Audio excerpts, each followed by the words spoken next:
కన్యాకుమారి నుంచి నేరుగా కశ్మీర్కు రైలు సర్వీస్ త్వరలో అందుబాటులోకి రానుంది. ఎత్తైన కొండలపై రైలు ప్రయాణం ప్యాసింజర్లకు అద్భుతమైన ఫీలింగ్ ఇవ్వబోతోంది.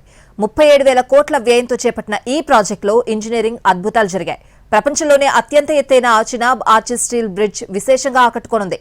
అంజీఘాట్ కేబుల్ బ్రిడ్జ్ 119 కిలోమీటర్లలో 38 సొరంగాలు, వంతెనలు రైల్వే ప్రయాణికులకు మంచి అనుభూతిని పంచబోతున్నాయి. జనవరి 26న ప్రధాని మోడీ ఈ ట్రాక్పై రైళ్ల రాకపోకలను ప్రారంభించనున్నారు. దీనిపైనే ఇవాల్టి ఫోకస్. కన్యాకుమారి నుంచి కశ్మీర్ దాకా రైలు ప్రయాణానికి అంతా రెడీ అయింది. మరో నెలలోనే ప్యాసింజర్లకు అందుబాటులోకి రాబోతోంది. ఈ రైలు మార్గం గురించి ప్రత్యేకతలు చెప్పేందుకు ఎన్టీవీ సాహసం చేసింది. కశ్మీర్ అందాలు, అక్కడి వాతావరణం, రోడ్లను గడ్డగట్టే చలిలో పరిశీలించింది ఎన్టీవీ. ఇంజనీర్లతో ప్రాజెక్టు గురించి ముచ్చటించింది. భారత ప్రభుత్వం దశాబ్ద కాలంగా రైల్వే వ్యవస్థలో గణనీయమైన మార్పులు తీసుకొస్తోంది. గతంతో పోల్చితే సరికొత్త టెక్నాలజీతో కూడిన రైళ్లు అందుబాటులోకి వస్తున్నాయి. ప్రమాదాలకు తావు లేకుండా ప్రయాణికుల భద్రతకు పెద్దపీట వేస్తూ ముందుకు వెళుతోంది. అత్యాధునిక సాంకేతికను ఉపయోగించుకుంటూ అభివృద్ధి పథంలో దూసుకువెళుతోంది. కన్యాకుమారి నుంచి కాశ్మీర్ దాకా ఒకే రైలులో ప్రయాణం చేసే సమయం మరెంతో దూరంలో లేదు. అసాధ్యాన్ని సుసాధ్యం చేసి చూపిస్తోంది రైల్వే శాఖ. కాశ్మీర్ లోయలో 100 మీటర్ల ఎత్తులో అతిపెద్ద రైల్వే బ్రిడ్జి నిర్మించారు. చాలా చోట్ల సొరంగాలు తవ్వి రైలు మార్గాన్ని అభివృద్ధి చేశారు. ఇక ఈ రైలు మార్గం గురించిన ప్రత్యేకతలు చెప్పేందుకు ఎన్టీవీ పెద్ద సాహసమే చేసింది. ముందుగా ఎన్టీవీ జమ్మూ చేరుకుంది. అక్కడి నుంచి కారులో ఉదయాన్నే బయలుదేరి చీనాబ్పై మొదటి బ్రిడ్జి అంజీఖండ్ వద్దకు వెళ్ళింది. సహజంగా ఇక్కడ చెకింగ్స్ బాగా జరుగుతూ ఉంటాయి. చెకింగ్ పాయింట్ల వద్ద నుంచి ముందుకు వెళ్లాల్సి ఉంటుంది. ఇక్కడి నుంచే ఘాట్లోకి వెళ్లడానికి వీలవుతుంది. ఒక కారులో డ్రైవర్ మినహా 4 మించి ఉండకూడదనే నిబంధనలు ఉన్నాయి. ఘాట్పైకి ఎలాంటి ఇబ్బంది లేకుండానే వెళ్ళింది ఎన్టీవీ. ఈ ఘాట్లో ఇప్పటి వరకు ఒక్క యాక్సిడెంట్ కూడా జరగలేదట.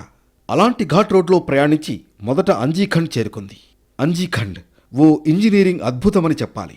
ఎందుకంటే అంజీఖండ్ ఓ కేబుల్ బ్రిడ్జ్, అది కూడా కేబుల్ రైల్వే బ్రిడ్జ్.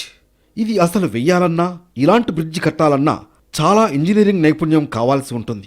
ఎక్కడ చివరి బోల్ట్ కూడా తేడా లేకుండా వేయగలిగితేనే ఇలాంటిది సాధ్యపడుతుంది. చివరి బోల్ట్ వరకు చెకింగ్ ఒక ఎత్తైతే అసలు ఈ కొండల మధ్యలో ఇలాంటి బ్రిడ్జి కట్టగలమా అనే డౌట్ రాకమానదు. ఇక్కడ రకరకాల మట్టి కలిసి ఉంది. దీంతో ఎలాంటి ఇబ్బంది లేకుండా 100 ఏళ్లకు పైగా ఈ బ్రిడ్జి ఉండేలా నిర్మించడానికి పూర్తి శ్రద్ధతో పనిచేశారు ఇంజనీర్లు. అంజీఖండ్ నుంచి బయలుదేరి ఘాట్లో ప్రయాణించడం మంచి అనుభూతినిచ్చింది. అక్కడ చిన్న చిన్న గ్రామాలున్నాయి. అవి గతంలో ఏ విధమైన అభివృద్ధిని ఎరగని గ్రామాలు. అలాంటిది ఇప్పుడు ప్రపంచ స్థాయి గుర్తింపు పొందిన ప్రాజెక్టులకు నెలవయ్యాయి. సంగల్దాన్ రైల్వే స్టేషన్కు వెళ్ళింది ఎన్టీవీ. అక్కడ వరకు రైలు సౌకర్యం ఉంది.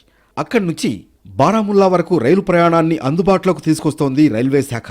మరో నెల రోజుల్లోనే ప్రధాని మోడీ ఈ రైల్వే లైన్ను ప్రారంభిస్తారు.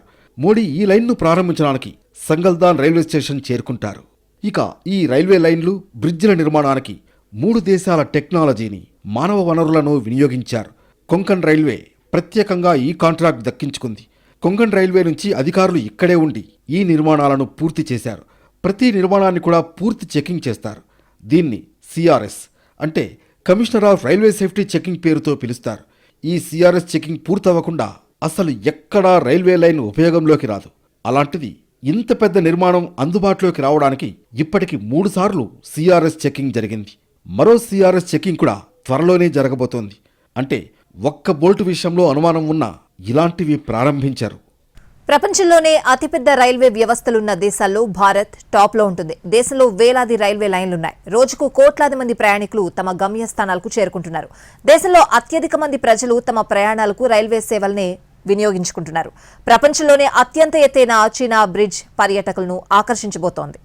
సంగల్దాన్ నుంచి కట్రా వరకు ఇంకా రైలు తిరగడం లేదు. బనిహాల్ నుంచి సంగల్దాన్ వరకు రైళ్లు తిరుగుతున్నాయి. అయితే ఇక్కడ వాతావరణ పరిస్థితులు కూడా లెక్కలోకి తీసుకోవాల్సి ఉంటుంది. సాయంత్రం ఎప్పుడవుతుందో, సూర్యుడు ఎప్పుడు ఉదయిస్తాడనేది కాలాన్ని బట్టి మారిపోతూ ఉంటుంది.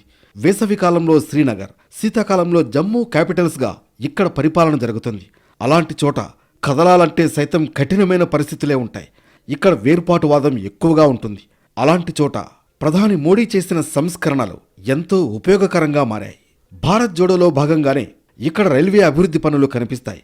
ఎక్కడా ఒక్కటి కూడా వదిలిపెట్టకుండా పనులను పరిశీలించాల్సి ఉంటుంది. అంజీఖండ్ నుంచి బయలుదేరి ప్రపంచంలోనే అత్యంత ఎత్తైన చీనాబ్ బ్రిడ్జి దగ్గరికి ఎన్టీవీ చేరుకుంది. చీనాబ్ బ్రిడ్జ్ 395 మీటర్ల ఎత్తులో ఉంది. ప్రపంచంలో అత్యంత ఎత్తైనదిగా చెప్పుకునే ఈఫిల్ టవర్ కూడా 330 మీటర్లు మాత్రమే ఉంటుంది. ఈ బ్రిడ్జ్ ఎత్తులో మాత్రమే కాదు, ఇది కట్టిన ప్రదేశం కూడా చాలా సంభ్రమాశ్చర్యాలకు గురి చేసేలా ఉంటుంది. ఇక్కడ 3 రకాల నేలలు కలిసి ఉండటం విశేషం. ఆ నేలలో మట్టి, రాళ్లు కూడా ఎక్కువగానే ఉన్నాయి. అసలు ఈ బ్రిడ్జి నిర్మాణానికి మొదటి సమస్య రోడ్లు. ఇక్కడ రోడ్ల నిర్మాణం ఇబ్బందులతో కూడుకుని ఉంటుంది. అలాంటిది కొండలపైన బ్రిడ్జి ఎత్తుకు చేరుకునేలా రోడ్లు నిర్మించారు. అయితే ఇక్కడి నేలను పూర్తిగా పరిశీలించి 120 సంవత్సరాల లైఫ్ గ్యారంటీ ఇచ్చేలా ఈ బ్రిడ్జి నిర్మాణం జరిపామని డిప్యూటీ చీఫ్ ఇంజనీర్ చెబుతున్నారు. ఇక్కడ నిరంతరాయంగా నిర్మాణం చేశారట. 24 గంటలు నిర్మాణాలు చేస్తూ ఉంటారు. నిర్మాణం ప్రారంభించిన 2018 నుంచి ఎక్కడా కూడా పనులు ఆగలేదు. ఇక్కడ ప్రపంచంలోనే అతిపెద్ద క్రేన్ను వినియోగించారు. 395 మీటర్ల ఎత్తుకు 20 టన్నుల బరువును తీసుకురాగలిగిన సామర్థ్యం ఉన్న క్రేన్ను ఉపయోగించారు.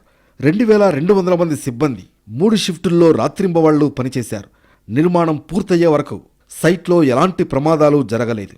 సైట్లో పనిచేసే చోట ఏ ఒక్కరిని కూడా సరైన అనుమతి లేనిదే లోపలికి రానివ్వరు. మరో విశేషం ఏంటంటే, చీనాబ్ నది ఎత్తు నుంచి చూడటానికి చిన్నగా కనిపించినా చాలా లోతైనది. చీనాబ్ బ్రిడ్జిపైకి వెళ్ళింది ఎన్టీవీ. ఇక్కడ నడుస్తుంటే అంత ఎత్తులో చాలా భయం వేస్తుంది. అలాంటిది ఒక లారీ వెళ్ళగలిగే దారిని అంత ఎత్తులో పట్టాల పక్కన వదిలి నిర్మించడం విశేషం అంటున్నారు. ఒక రైలు పట్టా వేసినప్పుడు కొన్ని మీటర్లకు ఒకసారి ఓ జాయింట్ కనిపిస్తూ ఉంటుంది. అయితే ఈ పట్టాలు ఇటువైపు కొండ నుంచి, అంటే చీనాబ్ యువతలి సొరంగ మార్గం నుంచి అటువైపు కొండ తర్వాత వచ్చే స్టేషన్ బనియాల్ దాకా ఎలాంటి జాయింట్ లేకుండానే నిర్మాణం జరగడం విశేషం.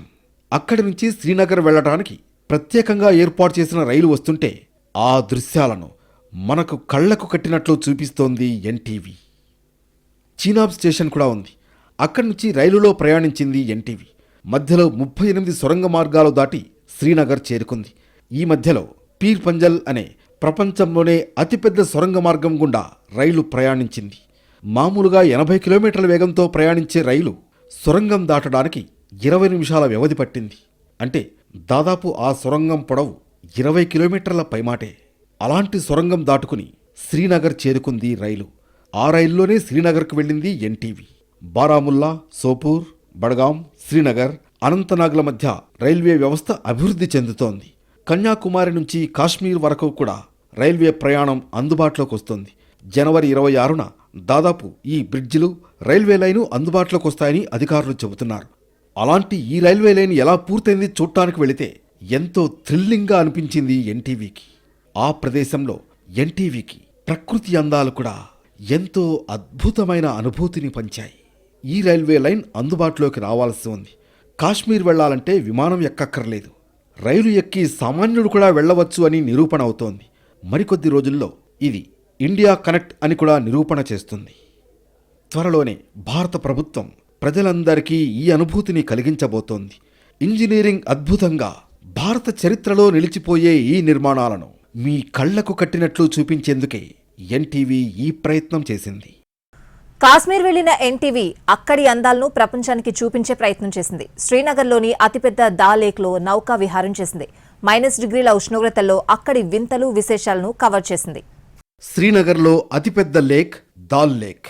అందరూ ఖచ్చితంగా చూడాలనుకుని వెళ్లే చోటు ఇది. ఇక్కడ శీతాకాలంలో నీరు ఐస్లా గడ్డకట్టకపోతూ ఉంటుంది. దాల్ లేక్ కాస్త లేక్ ఐస్ అయిపోతుందని అంటూ ఉంటారు స్థానికులు. అలాంటి వాతావరణంలో ఎన్టీవీ దాల్ లేక్లో దాదాపు 20 కిలోమీటర్లు నావలో ప్రయాణించింది. ఇక్కడ నావలను షికారి పేరుతో పిలుస్తూ ఉంటారు. అందులో ప్రయాణించడానికి 20 కిలోమీటర్లలో 6 ప్రదేశాలు చూపించడానికి 5,000 అడిగారు. బేరాలాడితే చివరకు 3,000కు ఓకే చెప్పాడు ఆ పెద్దాయన. ఆయనకు దాదాపు 70 ఏళ్ల వయసుంటుంది. దాల్ లేక్లో ప్రయాణించిన సమయంలో ఉష్ణోగ్రత -5 డిగ్రీలుగా ఉంది. ఇలాంటి వాతావరణ పరిస్థితిని ఊహించుకుంటేనే భయం వేస్తుంది. ఇక అలాంటి దాల్ లేక్లో 6 ప్రదేశాలను చుట్టేసింది ఎన్టీవీ. ఆ చుట్టుపక్కల ప్రదేశాలు మొత్తం గడ్డకట్టుకుపోయిన నీటిలోనే ఉన్నాయి. అంతేకాదు, ఇక్కడ దాల్ లేక్లో వెడుతుంటే పర్యాటకులకు తందూరి చికెన్, మటన్ కూడా దొరుకుతుంది. అది కూడా అప్పటికప్పుడు వండి పెడతారు. లేక్లో పళ్ళమ్ముతారు. పళ్ల రసాలు సైతం దొరుకుతాయి. ఇక్కడ కాటేజీలు కూడా ఉన్నాయి. వీటి ప్రత్యేకత ఏంటంటే అవన్నీ నీటిపై తేలేవే. అంతేనా, ఇక్కడ రాజులు కూడా ఉండేవాళ్లు. హరిసింగ్ అనే రాజు దాల్ లేక్లో ఒక మహల్ సైతం కట్టుకున్నాడు. అతని కొడుకే పొలిటీషియన్ కరణ్ సింగ్. ఆ కరణ్ సింగ్ కూడా వేసవి కాలంలో ఆ ఇంటికి వస్తూ ఉంటారు. ఆ ఇంటి చుట్టూ తామర పూలు కనిపిస్తూ ఉంటాయి. అక్కడ వ్యవసాయం కూడా చేస్తారు. అతిపెద్ద దాల్ లేక్లో ఏకంగా ఒక ఊరే ఉందంటే నమ్మశక్యం కాదనుకోండి. శ్రీనగర్ నడిబొడ్డున ఉండే దాల్ లేక్ శీతాకాలంలో ఇంకా గడ్డకట్టుకుపోలేదు. మొత్తానికి కశ్మీర్ లోయలో ఎన్టీవీ ప్రయాణం అద్భుతంగా సాగింది.